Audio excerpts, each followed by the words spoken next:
March 27th, 1977, 5:06 p.m. A runway in the Canary Islands. The fog had swallowed everything. The kind of fog that erases the world. Thick, wet, and absolute. Standing on that runway, you couldn't see 50 feet in front of you. You couldn't see the ground crew.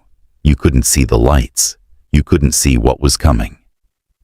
Inside the cockpit of KLM Flight 4805, a man named Jacob Veldhuizen van Zanten gripped the throttle. He was 50 years old.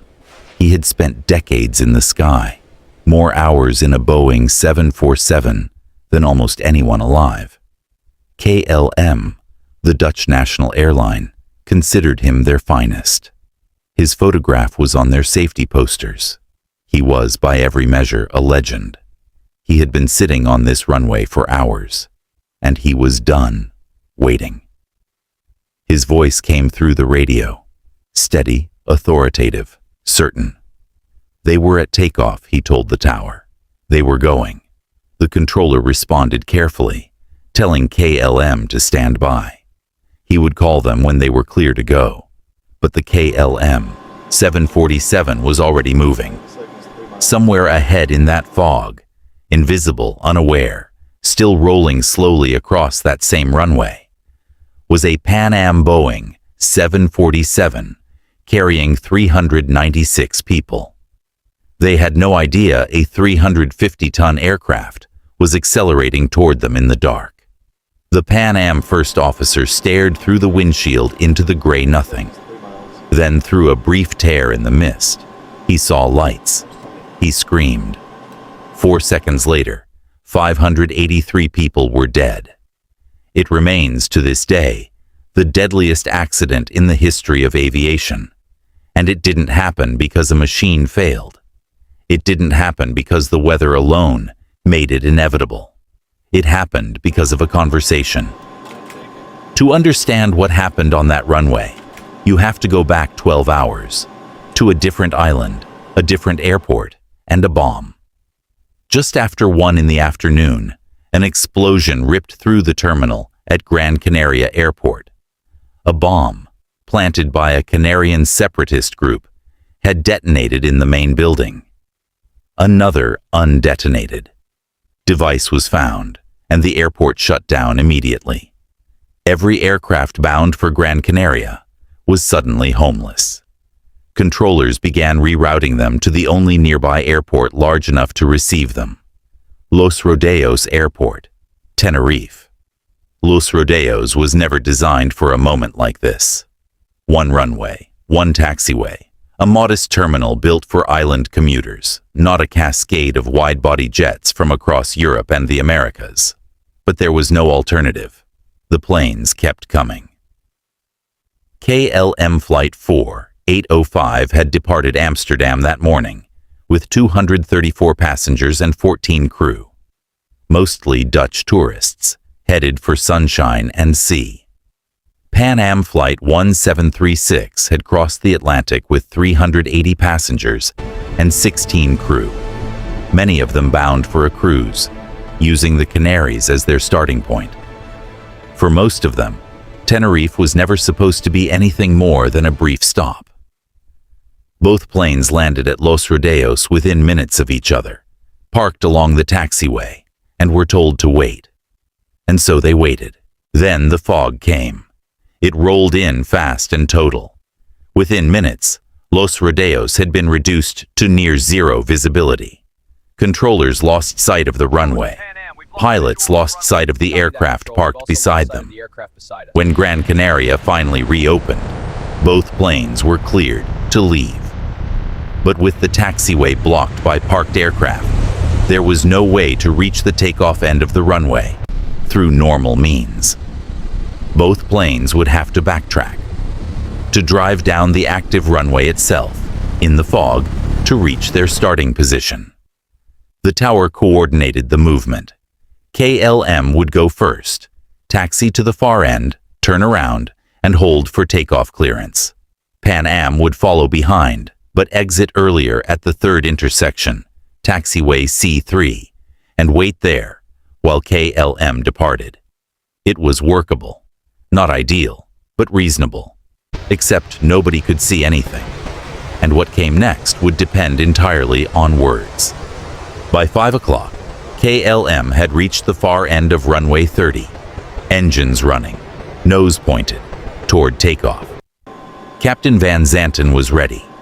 Van Zanten was not just KLM's most celebrated pilot. He was the airline's chief flight instructor, the man who certified other captains. His authority within KLM was absolute, and everyone in that cockpit understood it. He also had a problem that had nothing to do with fog.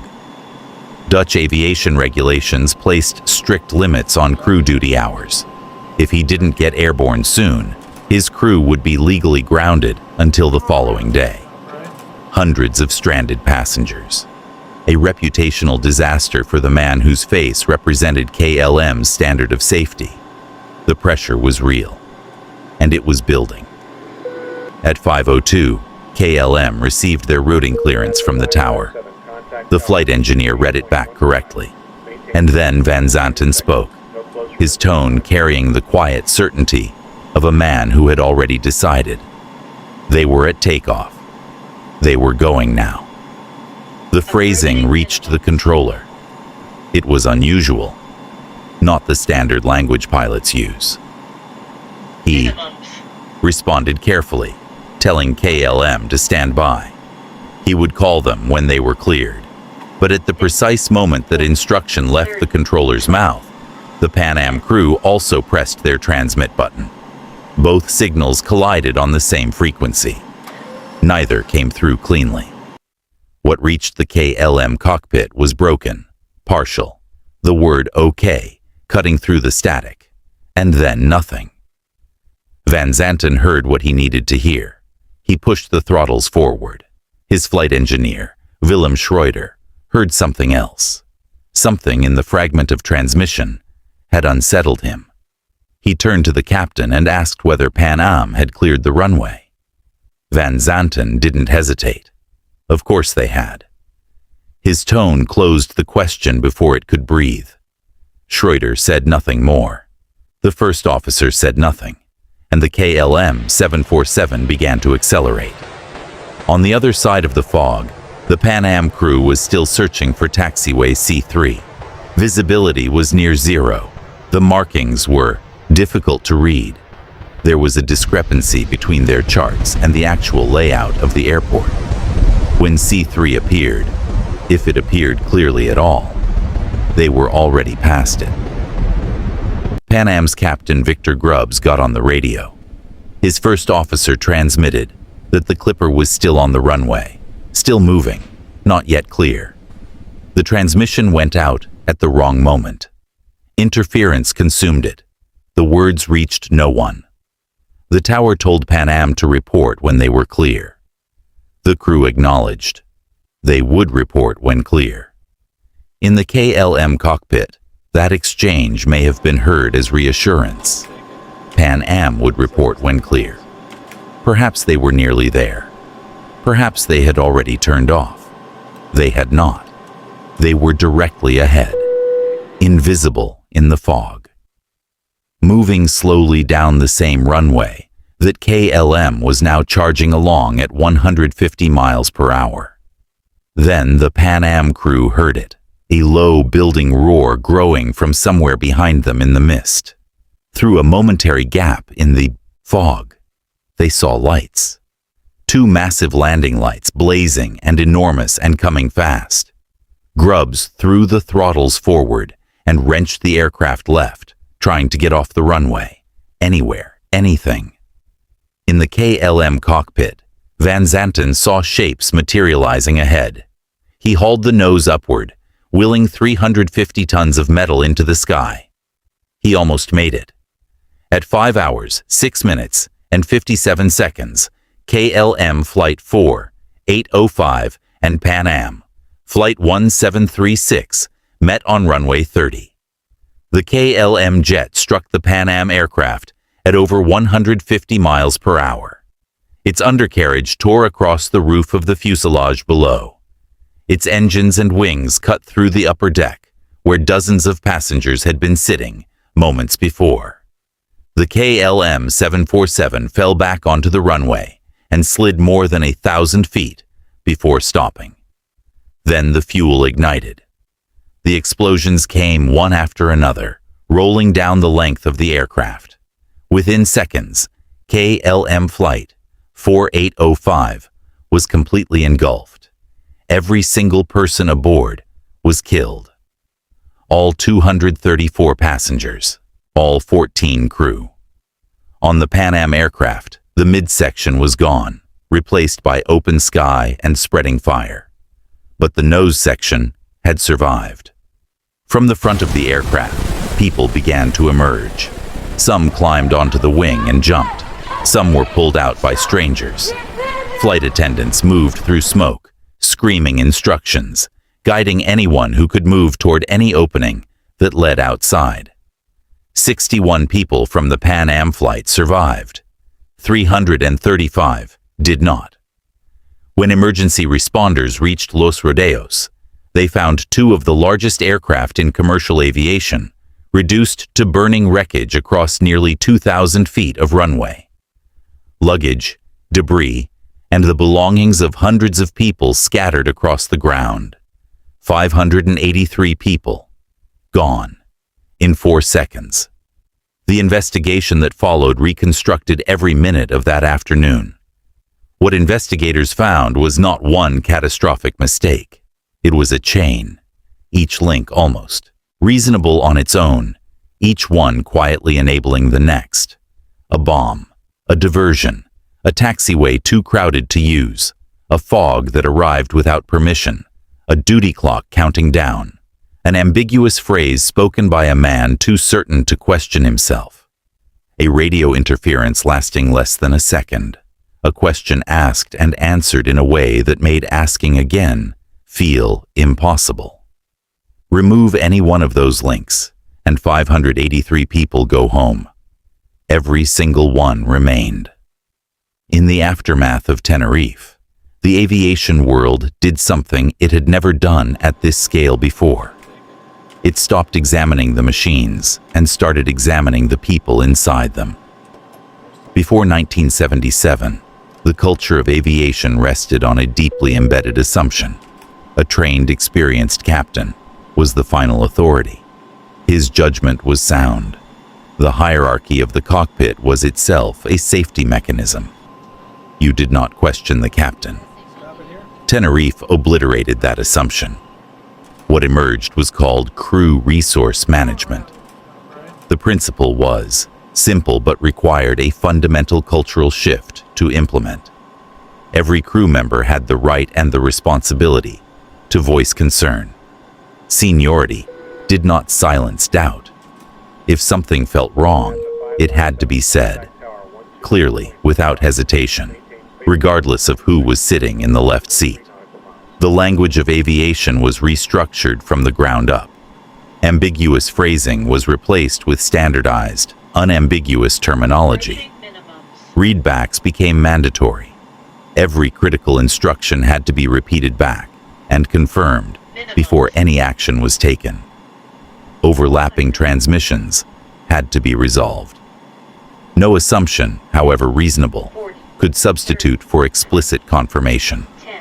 Air travel became the safest form of transportation on Earth.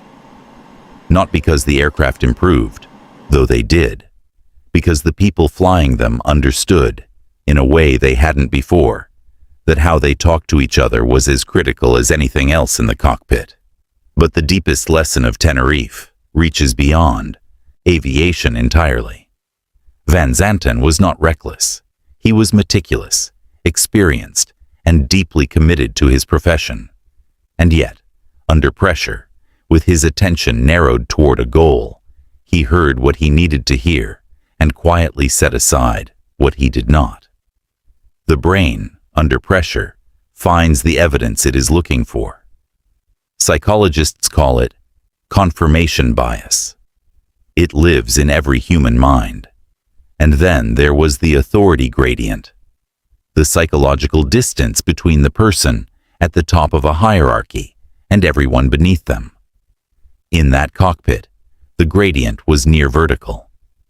When Van Zanten closed the question, there was no permission structure, no culture, no space that made pushing back feel possible.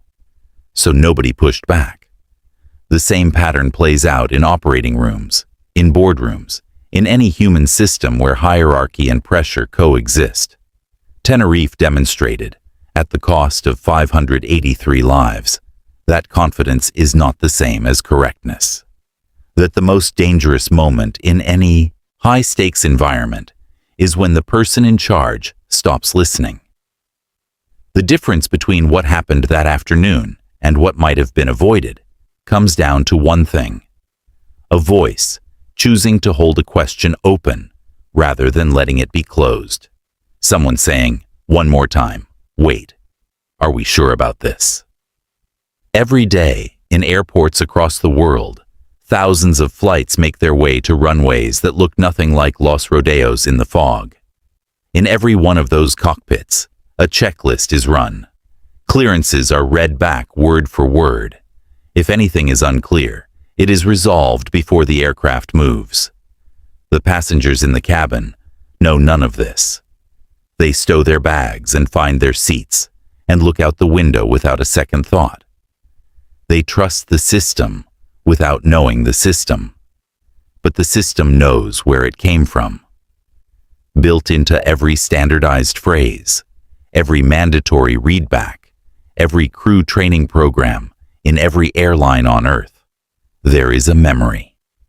583 people boarded planes on a Sunday in March 1977 and never came home.